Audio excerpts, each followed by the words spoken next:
Hey, what's up, everyone? I just had to comment very quickly on an article that says meet rapper Dorian Electra Gomberg, the Libertarian Lolita.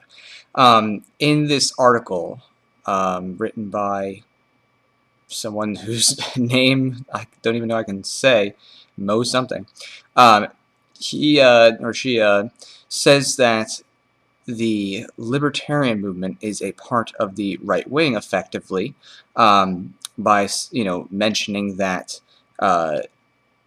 Gomberg Electra is the product of a much more delicate and nuanced, decades-long project to make right-wing ideology hipster-friendly.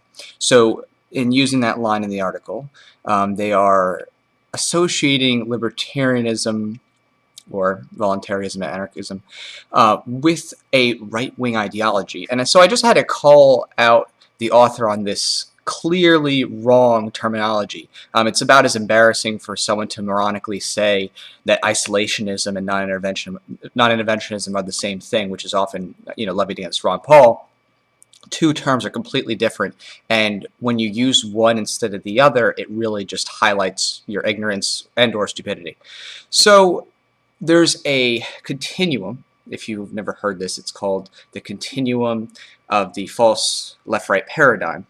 And basically what it means is that there are only two sides of the political ideology. There is moving towards statism or more government intervention, and then moving away from government intervention.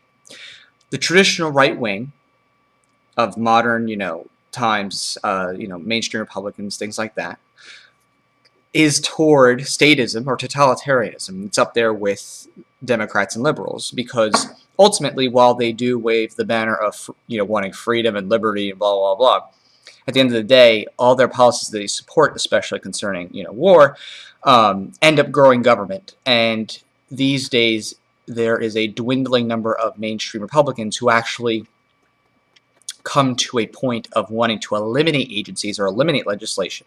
Really, they just want slight reductions, like, oh, I'd really like it if my taxes were 2% less.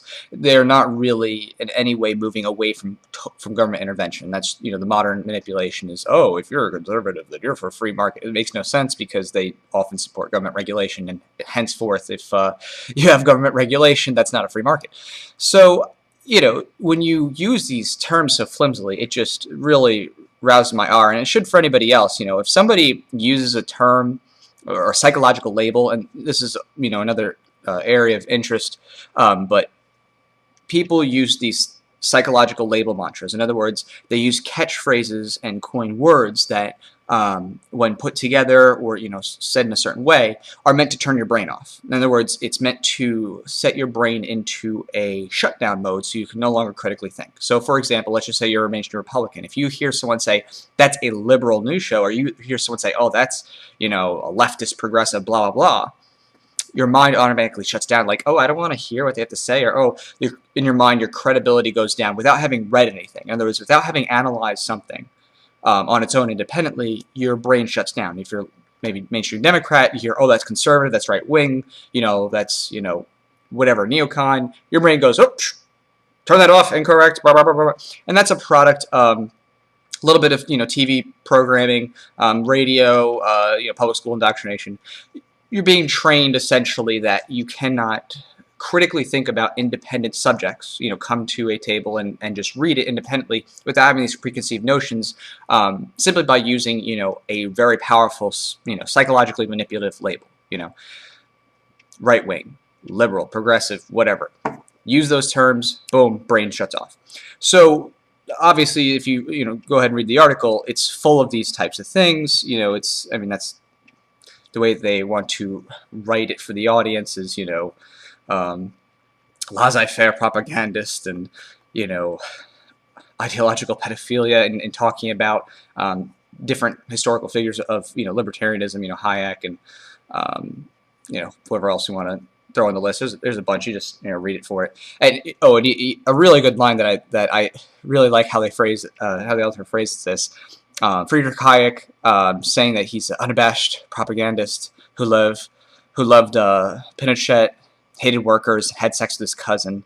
I mean, you put these things together, they really have no relevance to an ideology in any way. I mean, you could be retarded gay, have sex with your cousin, you know, love bestiality. What difference does that make? If you say 2 + 2 = 4, it doesn't change the true statement of what you said. It doesn't matter who you are. If you say 2 + 2 is 4, your lifestyle doesn't change those factors. And it's always funny to watch people make ad hominem attacks, you know, label it in there, and some people don't, you know, think about that too critically. They just absorb it and assume it into their minds just by reading it and think, oh, that, you know, that's true, therefore it must be crazy. It's a fallacy. It's a logical fallacy. So, you know, I just hope that people, whenever they read these types of articles, read through it very thoroughly and think about what type of psychological labels are being used. Are they actually being used accurately? And I hope that people have more integrity in their definitional labels than to associate right-wing with libertarianism, which one is about more government and statism, and the other is about getting rid of government in its entirety.